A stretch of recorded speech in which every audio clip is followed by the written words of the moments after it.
Chapter 1 Night Swim. The shark moved through the night water without a sound.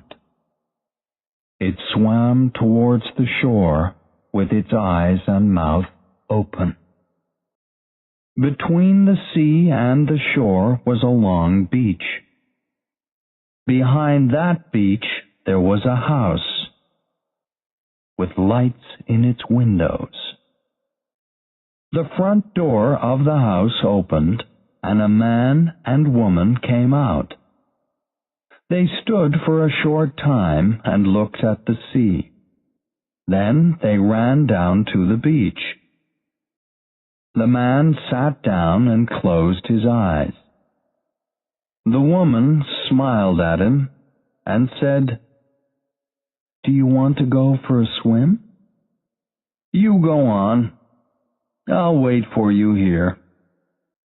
She began walking out towards the sea. The water came up round her feet.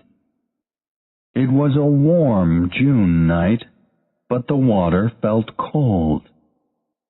The woman called back, "Come and have a swim with me." But there was no answer from the man. She ran into the sea, and soon the water was up to her head. She began to swim. The shark was 100 meters from the beach. It could not see the woman. It could not see anything in the dark water, but it felt the sea move. It turned towards the shore. The woman swam away from the beach. After about 100 meters, she began to feel tired and stopped for a short time. Then she turned and began swimming back to the shore. The shark moved closer to the woman.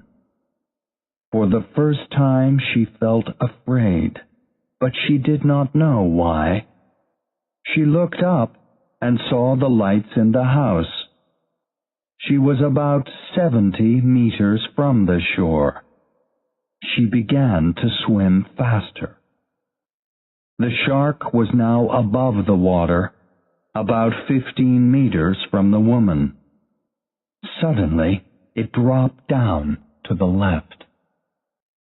The woman felt something hit her right leg. She put her hand into the water and tried to find her foot. Then she cried out. The shark turned and then turned again. This time it attacked the woman from below.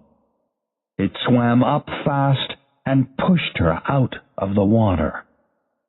The shark carried the woman away in its mouth. It came up out of the water and then went under again. A short time later, it began swimming away from the shore. The man opened his eyes. It was dark, and he felt cold. He stood up and began to dress. It was then he saw the woman's shoes on the beach. He picked up the shoes and walked back to the house. The door to the woman's room was open, and the light was on, but she was not there. There were 2 more rooms in the house. The man opened the door of the first bedroom and went across to the bed. "Jack!" The man in the bed opened his eyes. "What?" "It's me, Tom. I think there's something wrong. Where's Chrissy?" "I thought she was with you." "No, she isn't. I can't find her. She's not in the house, and she's not on the beach." Jack sat up and turned on a light. He looked at his watch.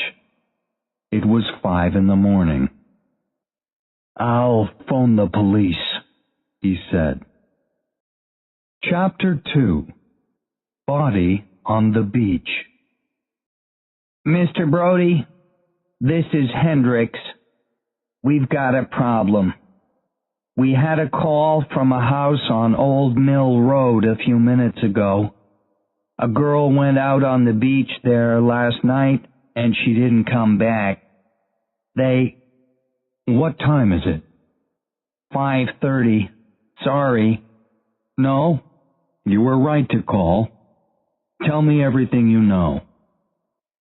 It was nearly 6:30 when Brody drove his police car along Old Mill Road. He looked all along the beach, but did not see anything unusual.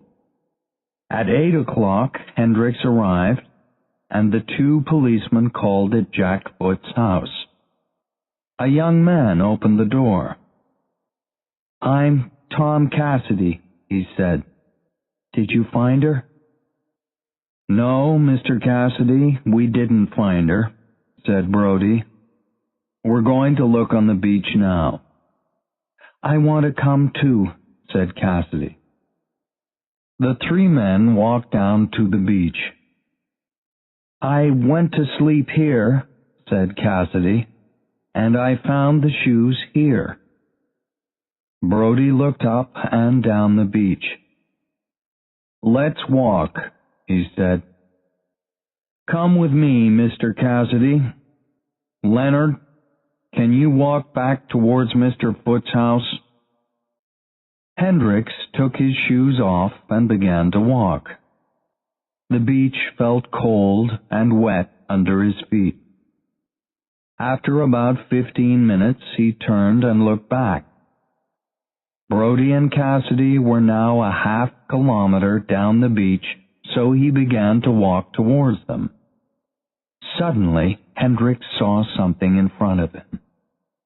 He walked quickly towards it and then stopped. For a short time, he did not move. Then he cried out. In front of him was a woman's head and some of her arm. Brody and Cassidy ran down the beach to Hendricks. Brody arrived first. He looked down and saw the woman. Then he closed his eyes. "Mr. Cassidy, is this her?" Cassidy was very afraid. His eyes moved from Hendricks to Brody. Then he looked down. "Oh, no," he cried, and he put his hand to his mouth. "Is it her?" He turned away. "Yes," he said. "What happened?" "I don't know," said Brody, "but I think a shark attacked her." That night, Brody met his friend Harry Meadows. Harry wrote for the town's newspaper, the Amity Leader. "I think it was a shark attack," said Brody. "You're right," said Meadows. "This afternoon I talked to a young man called Matt Hooper. He knows everything about sharks." "What did he say?" "He thinks it's a great white shark. They call the great white the man-eater. Other sharks don't usually attack people." "Does he think it will attack again?" "No. Hooper thinks this was an accident. He thinks the shark is now far away." Meadows looked at Brody. "It's not going to happen again," he said. "And I'm not going to write about the accident in the Amity Leader." "But it's a big story for your newspaper." "I know, Martin, but it's summer, and this town must have visitors in the summer. People are afraid of sharks." "That's true, Harry," said Brody, "but I want to close the beaches for 1 or 2 days, and I want you to write the story." Meadows sat back in his chair. "I can't do that, Harry," he said. "My bosses don't want me to." and I don't want to lose my job." 10 minutes later, Lawrence P. Vaughn came into Brody's office. Larry Vaughn was an old friend of Brody's. He bought and sold houses and made a lot of money. He was one of the most important people in the town. Vaughn sat down. "Please don't close the beaches," he said. "It will soon be the 4th of July. That's our best weekend every summer." "I don't want any more shark attacks," said Brody. "There won't be any more shark attacks. But people will read about sharks in Amity, and they won't come here." Brody looked at his old friend. He liked Larry, but he did not see him much these days. "Okay," he said. "I don't like it, but I won't close the beaches." Vaughn smiled for the first time. "Thanks, Martin," he said. Brody arrived home 2 or 3 minutes before 5. His wife, Ellen, was in the living room. "Hello," she said. "What's wrong? Did something happen today?" He went and sat next to her. "A shark killed a girl near Old Mill Beach." She looked at him. "What are you going to do?" "Nothing. Larry Vaughn doesn't want me to do anything. He wants the beaches to stay open." Chapter 3. No Time to Cry. The next few days were hot, and summer visitors from New York began arriving in Amity. Sunday was the 20th of June. By 12 in the afternoon, there were many people on Old Mill Beach. Children played near the water. A boy of 6 walked up the beach. He sat down next to his mother. "Can I go swimming?" he asked. His mother turned to look at him. "No, it's too cold." "Can I go out on my boat? I won't go far, and I won't go swimming. I'll just sit on my boat." His mother sat up. She looked up and down the beach. 50 meters away, a man stood in the water. He had a child on his back. "Yes, but don't go too far out, and don't swim." "Okay," he said. He pulled the little boat out into the water and climbed onto it. The shark swam under the water. It was 60 meters from the shore. The boy sat on his boat and looked back towards the beach. His mother was about 50 meters away. He put his feet into the water and kicked towards the shore. The shark saw nothing, but it felt the sea move.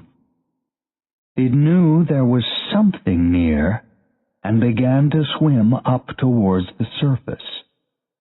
It moved slowly first, then faster. The boy stopped, and the shark swam below him. Then it turned again. The shark swam up fast. Its mouth opened. The boy could not cry out. He had no time. The shark's head hit the boat and pushed it out of the water. Nearly half of the fish, with the boy and most of the boat in its mouth, came above the surface. Its jaws closed together and cut off the boy's legs. They dropped slowly down into the water. On the beach, the man with the child turned to his son and pointed at the sea. "Did you see that?" "What, Daddy?"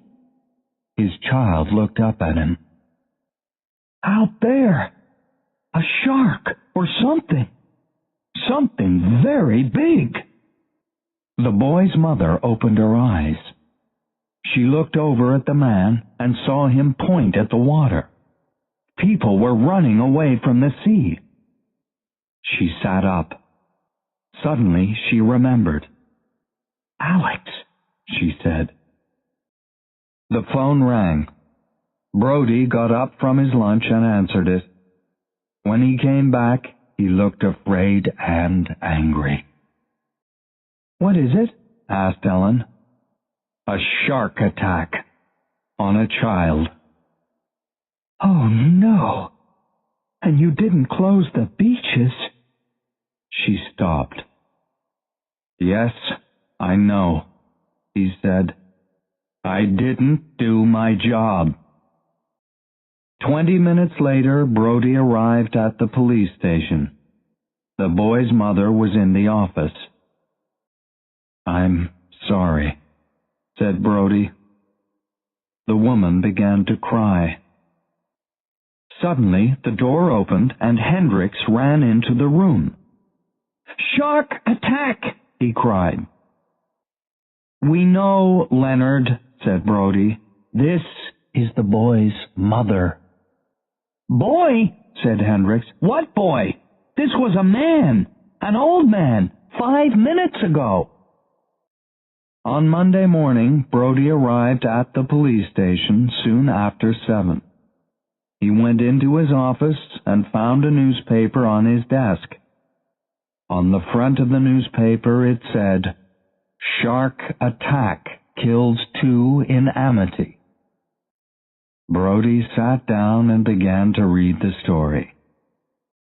"Is that from New York?" Brody looked up and saw Meadows at the door. "Yes. Did you write about it too?" "I did," said Meadows. "And I spoke to Matt Hooper last night." "Does he think that one fish is doing all this?" "He doesn't know, but he thinks it is. He thinks it's a great white." "I do too. I don't know a white shark from a green shark, but I think it's one fish. Can we do anything?" "Yes, there's one thing," said Meadows. "We can put food in the water for the shark. That'll bring him to us." "But then what do we do?" "We catch him with a harpoon." "Harry, I don't have a police boat. And I don't have harpoons." "There are fishermen here. They have—" A noise outside the office stopped Meadows. Suddenly the door opened, and a woman ran into the room with a newspaper in her hand. It was the mother of Alex Kintner. Hendricks came up behind her and said, "I'm sorry, Mr. Brody. I tried to stop her." "That's okay, Leonard," said Brody. "Come in, Mrs. Kintner." She walked up to Brody. "What can I do?" The woman hit him in the face with the newspaper. Brody jumped back. The newspaper fell to the floor. "You knew it was dangerous," she cried. "You knew that the shark killed somebody on Thursday, but you didn't do anything." Brody did not answer for a second. Then he said, "Yes, it's true. But it's Mrs. Kintner." The woman looked into Brody's eyes and began to cry. "You killed Alex," she said. "Why?" Brody did not have the words. "It's a long story," he said. Chapter 4. Flicka. Brody sat on the beach and looked at the sea. "Hello, Mr. Brody," Hendricks said. He walked up to Brody. "What are you doing here?" "Ben Gardner went out there this morning. He's looking for the shark, but I can't see him on his boat." "Was there anybody with him?" "I don't know." "Do you want to go and see? It'll be light for 2 more hours. I can get a fast boat." Brody felt afraid. He was a very bad swimmer. "Okay," he said. "You get the boat. I'll call his wife." 20 minutes later, Brody climbed into the Hendricks boat. "What did she say?" asked Hendricks. "Nothing. She called him on his radio, but there was no answer. Perhaps he turned it off." "And there was nobody with him?" "No." "I don't understand," said Hendricks. "Why did he turn his radio off? People don't usually do that." Hendricks started the boat, and they moved out to sea. Gardner's boat was more than a kilometer from the shore. As they got nearer, Brody read its name, Flicka.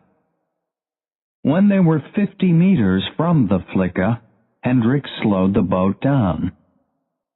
Brody stood up and called out, "Ben!" There was no answer. The 2 men climbed onto the fishing boat. "Are you here, Ben?" Again, there was no answer. There was a sudden noise and Brody jumped. It was from the radio. Brody looked at Hendricks. He didn't turn off his radio. "I don't understand it, Mr. Brody. Did Ben fall overboard? But he's not in the water, and he swims very well." Brody looked down into the water and saw 4 holes in the boat. "Look at these, Leonard. Can you see what made them?" Hendricks went down into the sea and looked at the holes. After a few seconds, he looked up and said, "Have you got a knife?" Brody gave Hendricks a knife. "What can you see?" he asked. "I don't know. Something white in one of the holes." Hendricks put his head back down into the water. After a short time, he came up and said, "Okay, I've got it." Brody helped Hendricks back onto the boat, and Hendricks dropped something big and white into Brody's hand. "It's a tooth," said Hendricks. "Oh, no. Do you think the shark got Ben?" Brody did not answer. He looked at the tooth again. Then he put it in his bag. "We can't do anything here now," he said. It was nearly dark when they got back. Harry Meadows met them. He had a young man with him. "This is Matt Hooper, Martin. What did you find out there?" Brody told them about the boat. Then he took out the tooth and handed it to Hooper. "What is it, Matt?" said Meadows. Hooper looked at the tooth. "It's from a very big great white shark." "What do you think happened?" "I think this fish killed Mr. Gardner." "How?" said Brody. "Perhaps he fell overboard. Perhaps the fish pulled him over." "What about the tooth in the boat?" "The fish attacked the boat." "What for?" "Sharks are not very clever, Mr. Brody. They try to eat everything. But a boat? A shark doesn't think. To him, it wasn't a boat. It was something big in the water. Remember that sharks are afraid of nothing in the sea. They attack anything.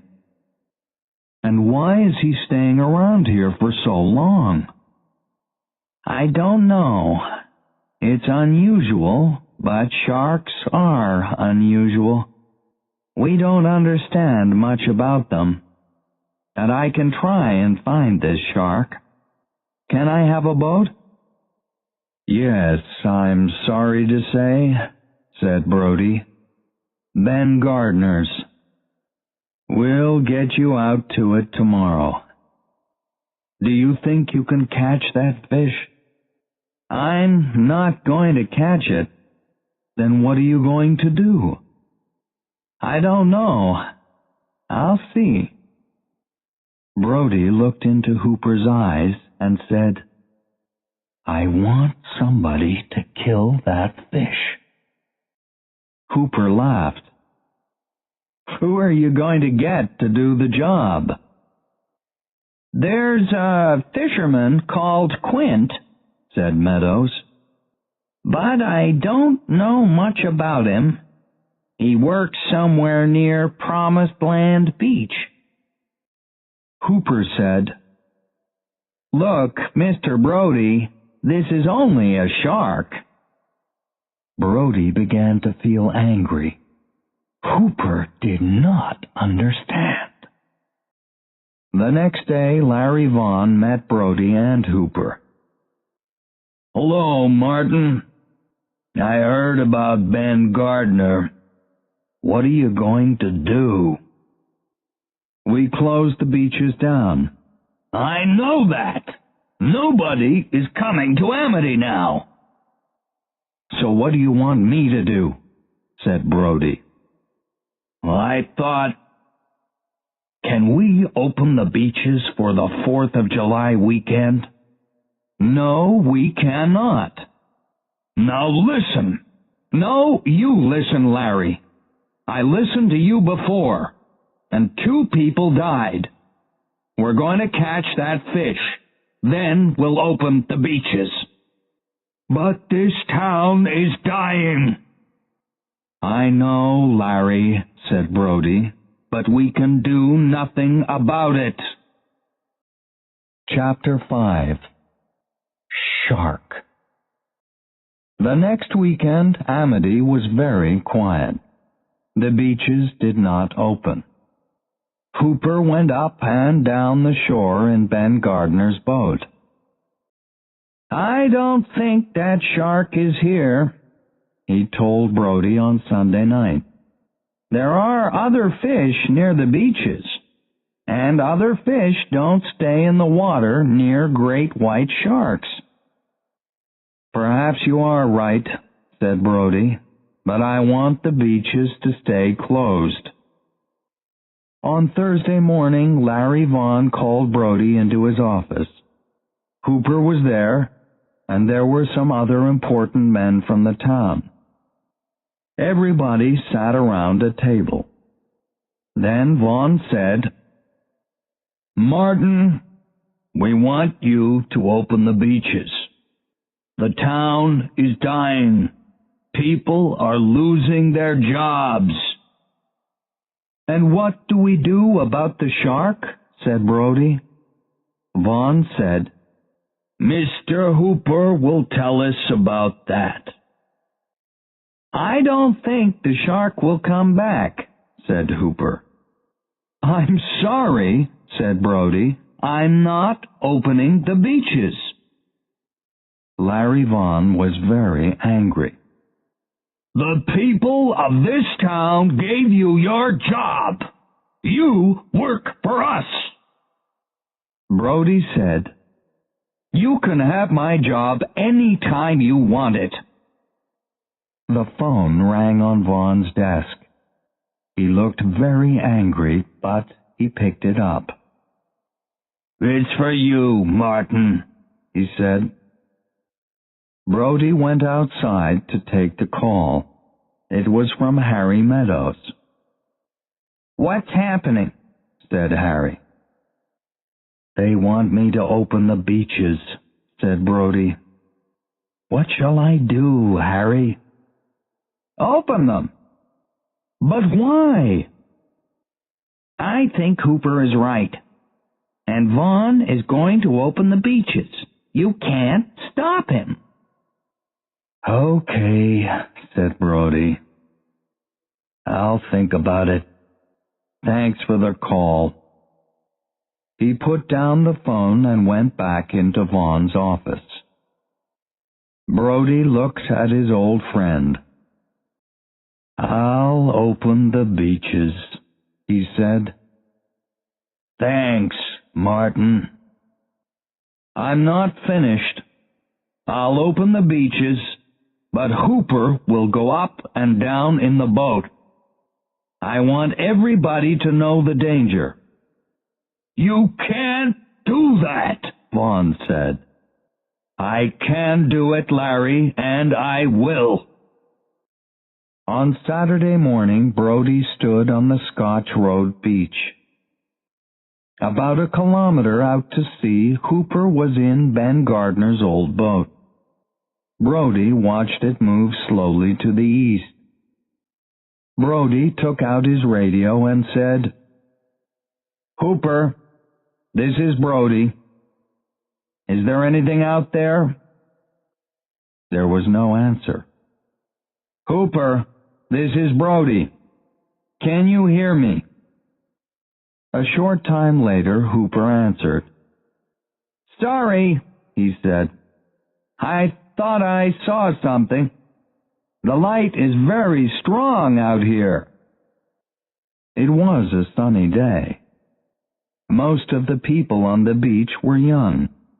Nobody was in the sea. A man and woman came over to Brody. They were very fat. Behind them were 2 children. "Can I help you?" Brody said. "Is this the beach with the shark?" said the man. "I saw it on TV." "There was a shark here," said Brody, "but it isn't here now, and with any luck it won't come back." The family went away.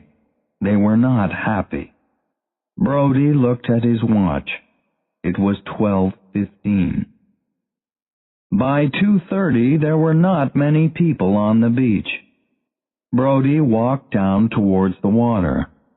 A boy walked past. "What are you doing?" said Brody to the boy. "I'm going swimming." "Don't stay in too long." "I won't." The boy ran into the water and began to swim. Brody watched him swim out 100 meters. Suddenly, the flicker began to move faster. Brody put his radio to his mouth and said, "Can you see something, Hooper?" The boat slowed and then stopped. Another of Brody's policemen heard him speak. "What's happening?" he asked.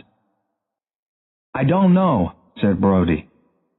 Again he said into the radio, "Can you see anything, Hooper?"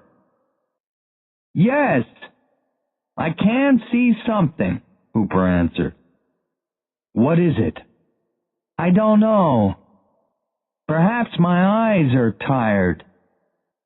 "There's a boy swimming out there," said Brody. "Where?" said Hooper. "About 50 meters out. I'll tell him to come in." Brody turned the radio off. Then he put his hands to his mouth and called out, "Come in!" The boy did not hear. Brody turned on the radio. "Hooper, he can't hear me. Can you tell him to come in?" "Okay," said Hooper. "I'll be there in a minute." The boat moved towards the boy. Below the water, the shark felt something move in the sea. It turned and followed the boat. The boy stopped swimming. He looked back to the shore. Brody called, "Come in!" Now the boy heard him, and he began to swim for the shore. Hooper followed the boy. The boy looked back. "What's wrong?" he said. "Nothing," said Hooper. "Go back to the beach." The boy swam for 20 meters and then stood up in the water. He began to walk towards the shore. Suddenly, Hooper cried out, "Shark! Get the boy out! Quick!" The boy heard Hooper and tried to run. He fell into the water. Brody ran into the water, but the sea pushed him back. The boy moved fast now. He did not see the shark behind him. "Quick!" said Brody. He ran into the water and pulled the boy out. The shark went under again and swam away from the shore. The boy lay on the beach. "Are you okay?" Brody asked. "I want to go home," said the boy. A man from the TV ran up to Brody and the boy. "Can you do that again?" he said. "We didn't get very good pictures." Brody was very angry. "Go away," he said. "Everybody go home. I want nobody to go near the water. This beach is closed." Chapter 6. Quint. "What do you think, Harry?" said Brody. "Can this man Quint help us?" "We can try him," said Meadows. "We don't have anything to lose." "I don't think he can help," said Hooper. "This shark—" "Do you have a better plan?" asked Brody. When Hooper did not answer, Brody picked up a phone book. "Here it is. There's only one Quint, and he doesn't have a first name." Brody phoned the number. "Mr. Quint, this is Martin Brody from Amity Police. We have a problem." "I know." "The shark was here again today." "Did it kill anybody?" "No, but it nearly took a boy." "It's a big fish. It eats a lot of food." "Can you help us?" said Brody. "This fish is killing people." "I'll try to kill it for you," said Quint. "But it'll be $400 a day." "Well, that's a lot of money," said Brody. "There are other fishermen, you know." Quint laughed. "Yes, you sent somebody out last week, and he's dead." "Can you start tomorrow?" "I must have 2 men to help me." Brody did not want to help. He did not want to go in a boat again. But he said, "I'll be there." Quint laughed again. "Can you swim?" "Yes. Why?" "People sometimes fall overboard. And I want a second man." Brody turned to Hooper. "Do you want to come?" "Yes," said Hooper. "I want to see that fish." Chapter 7. Meat in the Water. They left at 6 in the morning. It was a very hot day, and they sat out in the sun. Brody slept in a chair with a hat over his face.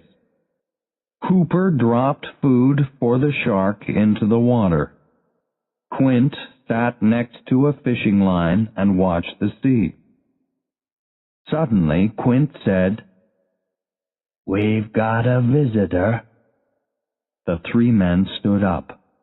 "Help me pull the line in," said Quint. They pulled the line out of the water. There was nothing on it. "I think that was your friend," said Quint. "He broke our line." "What do we do now?" said Brody. "We wait. Perhaps he'll take the other line." They waited. Nothing moved on the surface of the water. Then something pulled the second line. The line stopped moving. "He did it again," said Quint. "We'll try a stronger line." Quint dropped a thicker line into the water. "Come on," he cried. "I want to see you." "Will he break this line too?" asked Brody. "Yes, I think so," said Quint. "We can't stop him. I'm trying to bring him to the surface." The three men watched the line. Hooper dropped more meat into the water. Suddenly he saw something to his left. "Look!" he cried. The head of the shark was above the surface.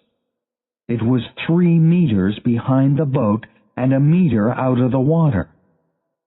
The three men saw its 2 black eyes and its half-open mouth, and they saw its teeth. "Get a harpoon!" cried Quint. He moved quickly to get the harpoon. At the same time, the shark went back under the water. "What a fish!" cried Hooper. "His head was 2 meters across. How big was he?" "It's hard to say," said Quint. "Perhaps 8 meters, perhaps more." "I hope he comes back," said Hooper. "Did he smile at us?" said Brody. "No, his mouth was open," said Quint. "Remember, he's only a fish." "What do we do now?" asked Brody. "Do we drop in more fish food for him?" "No," said Quint. "We got him to the surface once. He'll be back." Suddenly, a noise in the water made Hooper turn. "Look," said Quint. The shark was 10 meters from the boat. "It's attacking the boat," cried Brody. "Hand me the harpoon," said Quint. The shark came very near. It looks at Hooper with one of its black eyes. Then it swam past below the boat. Quint picked up the harpoon. "Behind you!" cried Hooper. "He went under the boat." Quint turned and pointed the harpoon. The shark moved away from the boat and began to swim down. Quint sat down and laughed. "That was lucky," he said. "He didn't attack the boat." He looked at Brody. "Are you okay?" "I don't understand it," said Brody. He thought about the young woman, Chrissy, and the boy, Alex Kintner.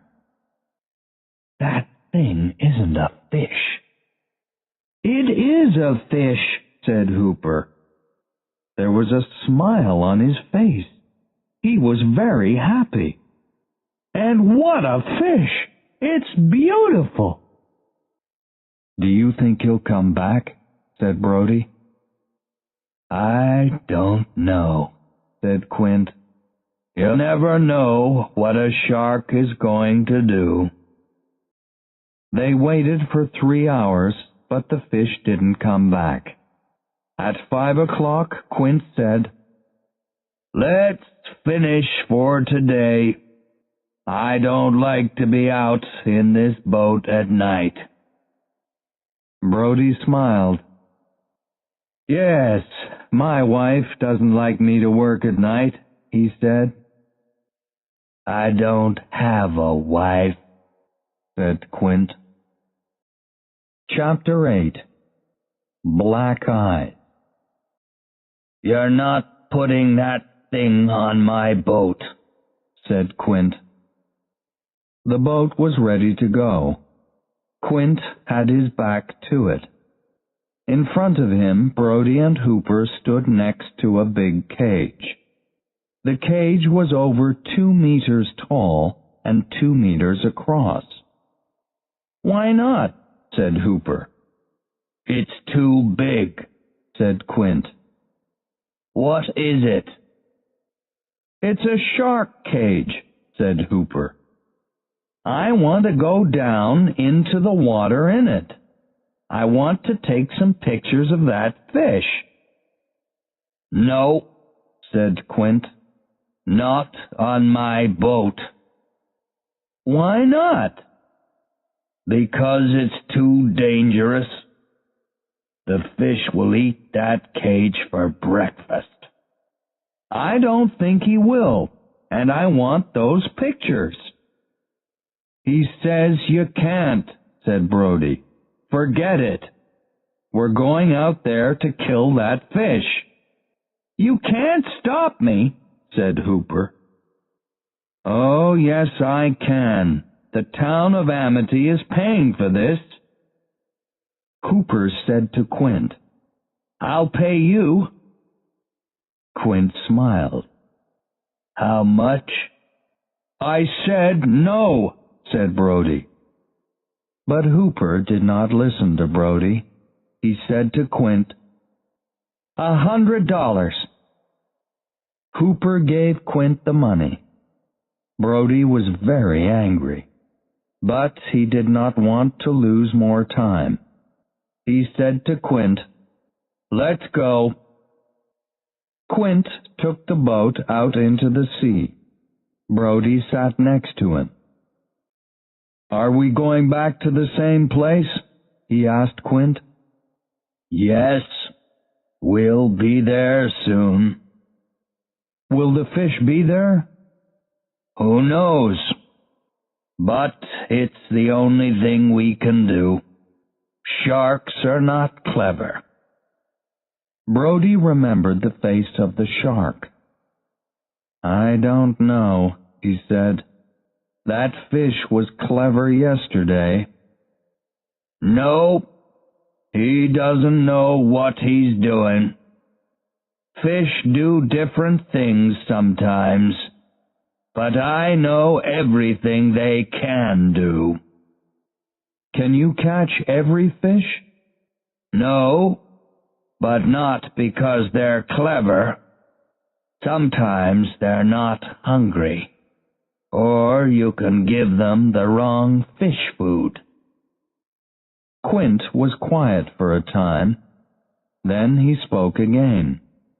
"Once," he said, "a shark nearly caught me. It was about 20 years ago. I had a blue shark on the line, and he pulled me overboard with him." "What did you do?" "I came up fast. I was lucky." Quint slowed the boat down. Suddenly it was quiet. "Okay, Hooper," he said. "Start throwing the fish food overboard." By 10 o'clock there was a light wind. The men sat and watched the sea. They said nothing. Hooper dropped meat into the sea. Brody got up to get a drink. Suddenly Quint said, "There he is." Hooper jumped up and said, "Yes, there he is." "Where?" said Brody. "There," said Quint. "Behind you." Brody looked out to sea. The shark was 40 meters away. "What are we going to do?" "Nothing," said Quint. "We'll wait. Hooper, drop more fish food in the sea. Let's bring him in here." Quint picked up a harpoon. The fish swam round the boat. Then it moved nearer. "Come here, fish," said Quint.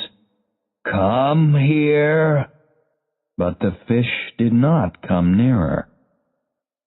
"I don't understand," said Quint. "Throw some food into the water, and throw some bottles, too." "Why bottles?" asked Brody. "Perhaps he'll swim towards them. We want him to come nearer." They threw things into the water. The shark moved nearer. 10 meters from the boat it stopped. Suddenly its head came up above the surface. "Fish," Quint called. "Come here. We've got something for you." For a short time the shark watched them with its black eyes. Then its head went back below the water. "Where did he go?" said Brody. "I think he's coming now," said Quint. "Come on, fish," he said. "Come and get your dinner." He pointed the harpoon down at the water. Suddenly the boat moved below them. The 3 men fell over. They got up and looked overboard, but there was nothing there. "Where is he now?" said Brody. "I don't know," said Quint, "but he'll come back." "Let's put the cage overboard," said Hooper. "No," said Brody. "It might bring him out." "And I won't go down in it," said Hooper. "What do you say, Quint?" "Okay," said Quint. "You paid for it." He put down the harpoon, and he and Hooper pushed the cage overboard. The 3 men looked into the water. "Do you think the fish will come up?" said Brody. "I think he'll come and look at the cage," said Hooper. But the shark did not come up. After 15 minutes, Hooper said, "I'm going down there. Perhaps that'll bring him up." "Wait for the fish," said Quint. "He'll come up." "I don't want to wait 10 years for him, Quint. I don't think you understand this fish." Quint looked at Hooper. "Are you saying I don't know my job?" "No, but I think I can kill the fish." "Okay, go and do it then." Brody said, "We can't let him go down in that thing." But Quint did not listen. "Go on," he said to Hooper. "Get in the cage." Hooper got into the cage and they dropped it overboard. It stopped 2 meters below the surface. Quint picked up the harpoon. "Will he be okay?" said Brody. "I don't think he'll live for 10 minutes down there." "Perhaps you're right, but you never know what these fish will do." "I know, but this is different. This is like putting your hand into a fire." Chapter 9. Cage. Below the surface, Hooper looked for the shark. He knew that Quint was wrong. The shark was not below the boat. It did not sit in any one place. Sharks never stopped moving. Hooper turned slowly in the cage. He looked but saw nothing. A small fish swam towards his face. He pushed it out of the cage. He looked down and started to look away. Then suddenly he saw something. The shark swam slowly towards him. Hooper watched it. What a beautiful fish! It came nearer, and Hooper moved back. The shark's head was now only about a meter from the cage. It turned and began to swim in front of Hooper's eyes. Hooper put his hand out and touched it. It felt cold and hard. The shark began to move away from the cage. "What's he doing down there?" Brody asked. Quint did not answer. He stood with his harpoon in his hand. He looked down at the water. "Come up, fish," he said. "Come to Quint." "Do you see it?" said Brody. "What's it doing?" "Nothing." Hooper began taking photographs. He watched the shark turn towards him. It moved fast with its mouth open. He waited for the shark to turn again. But the shark did not turn. It hit the cage and made a hole in it. Hooper fell back. "It's attacking!" cried Brody. He tried to pull the cage out of the water. "Throw the harpoon!" "I can't throw it.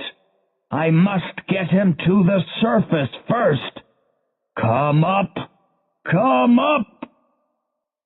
The shark moved back out of the cage. Hooper tried to get to the surface. He saw the hole in the cage. The shark pushed its head through the hole again. Hooper moved to the back of the cage. The shark pushed again, and Hooper saw its teeth. The jaws of the shark closed around him. Hooper pushed his hand into the black eye and thought, "I'm going to die."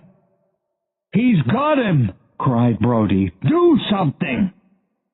"The man is dead," Quint said. "How do you know?" "He's dead."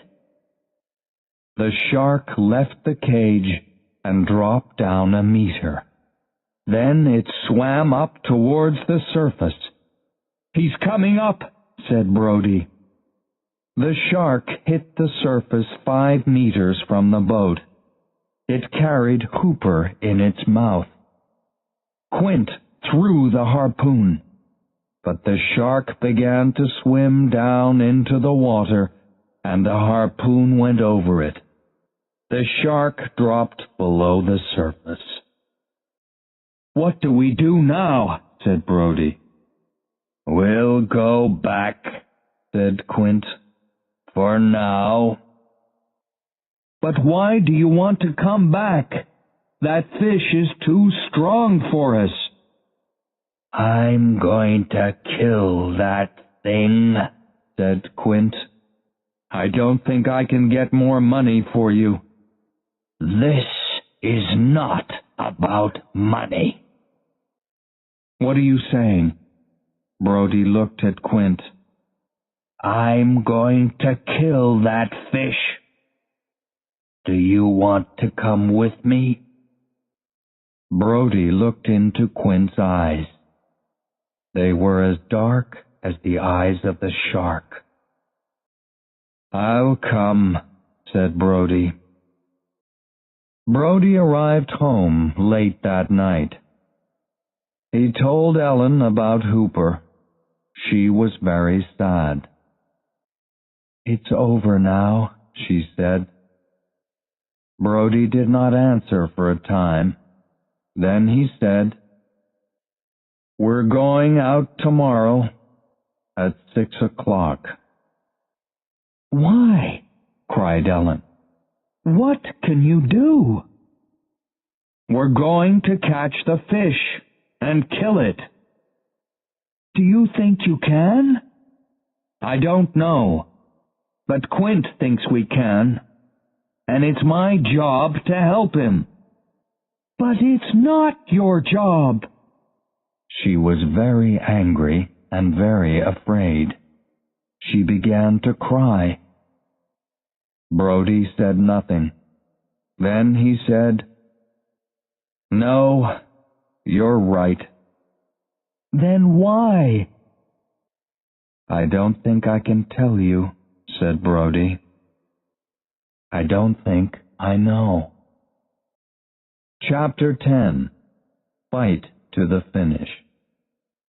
The next morning it rained. Brody met Quint at the boat. "Is it only me and you this time?" said Brody. "Yes," said Quint. "You know the fish as well as any man. Nobody can help us now." Quint turned the boat out to sea.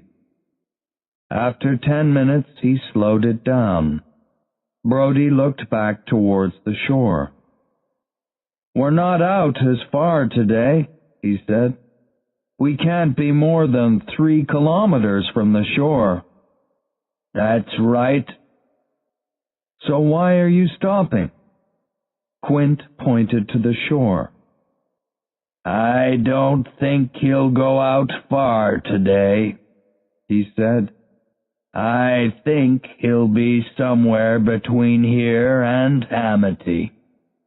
Quint stopped the boat, and Brody began dropping meat into the sea. Quint threw a line overboard. Then he put a barrel on a harpoon line. "Okay," said Quint. "Now we wait." An hour went by. Nothing happened. Brody stood up and looked overboard. Suddenly he saw the head of the shark, with its black eyes and open jaws. It was less than 2 meters away. "Oh no," Brody said. "He's here." Quint jumped up. The shark's head dropped back into the water. A minute later it hit the boat. The boat moved up and down. Then the shark went under again and the boat stopped moving. "He waited for us," cried Brody. "How did he—" "I don't know," said Quint. "We've got him now." "We've got him? Did you see what he did to the boat? He's got us, I say." The line moved, and there were noises from under the boat. Quint stood and picked up a harpoon gun. "He'll be back soon." The boat moved again. Quint put his head overboard and cried, "Come out from under there!" "What's he doing?" Brody asked. "He's making a hole in the boat. Look, the water's coming in. Come out, and I'll kill you!" The shark came to the surface and began to move towards the boat. "Come to me," said Quint. "Come to me." He stood and watched the shark. When it was a meter from the boat, he used the gun. The harpoon hit the shark, and then the shark hit the boat hard. Quint fell back and his head hit a chair. He jumped to his feet again and cried, "I got you!" The harpoon line went overboard. It pulled the barrel into the water with it. "He took it down with him," said Brody. "Not for long," said Quint. "He'll be back. When he comes, we'll throw harpoons at him again and again and again, and then we'll have him." Quint watched the water. "Get another barrel," he said. "Bring it back here." Brody ran to the front of the boat and got a barrel. He carried it over to Quint. "Here he comes," said Quint. He pointed down to the left. The barrel came to the surface and moved in the water. Quint picked up a harpoon. "He's coming up!" The shark jumped out of the water. It was less than 3 meters from the boat. "I'll get you!" cried Quint, and he threw the second harpoon. The harpoon hit the shark, and it fell back into the sea. Water came over the boat. The second line went overboard. "We've got him," said Quint. The boat moved once and then again. They heard the sound of something breaking. "Do you want to attack again?" said Quint. "You won't take any man with you." Quint started the boat and they began moving away. "Is the boat okay?" said Brody. "He made a hole under us," said Quint. "That will be okay." "That's it then," Brody said happily. "The fish is dead." "No," said Quint. "Look." Brody looked back and saw the 2 red barrels in the sea behind them. "Why is he coming after us? Does he think we're food?" "No, he wants to fight us." For the first time, Quint was afraid. "Do sharks usually do this?" "No," said Quint. "They sometimes attack the boat, but they stop after you hit them with a harpoon. But this one wants to fight, so we'll fight him." Quint drove the boat faster. The barrels came after them. He slowed the boat and picked up a 3rd harpoon. "Okay," he called. "Come and get it!" The barrels came through the water. They were 40 meters away, then 30, then 20. Brody saw the shark swim past the boat below the water. It was 2 meters from the surface. "He's here!" he cried. The shark swam past the boat. After 40 meters it turned. Its head came out of the water and then dropped back in. "Here he comes," said Quint. The shark hit the boat and Quint threw his harpoon. It hit the shark in the head, over the right eye. The line went slowly overboard. "I got him in the head," said Quint. But the barrels moved on across the surface of the water. Then they went under. "What's he doing?" said Quint. "No fish can attack with 3 harpoons in him. But he can't live for much longer, and we can wait."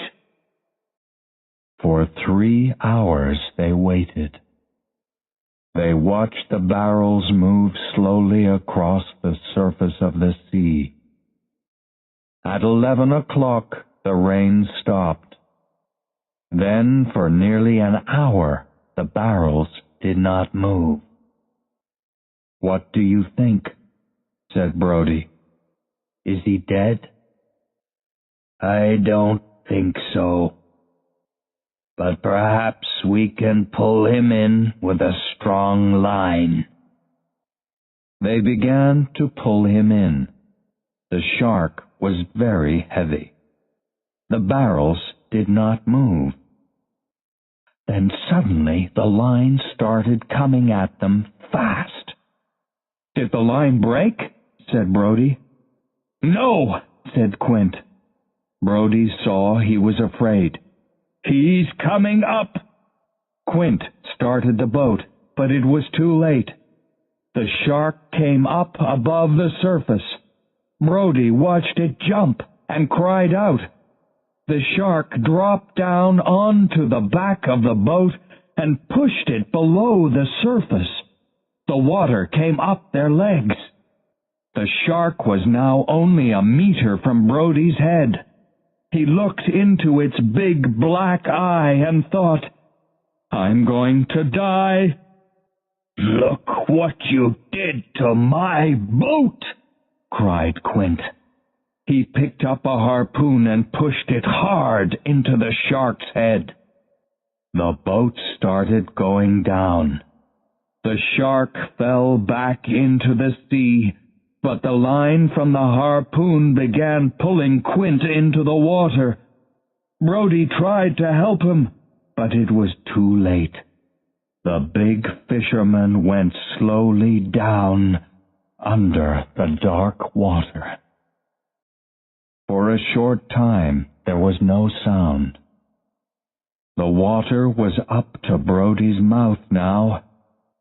20 meters away, the shark came back up above the surface. "Go away!" cried Brody. The big fish came nearer and nearer. Brody cried out. Then he closed his eyes and waited. Nothing happened. When Brody opened his eyes, he saw the shark there next to him. For a short time it did not move. Then it slowly fell back below the surface of the water, down and down, out of the light. It pulled Quint's body behind it. Brody watched the dead shark fall down and down into the sea. Then he began to swim towards the shore.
you.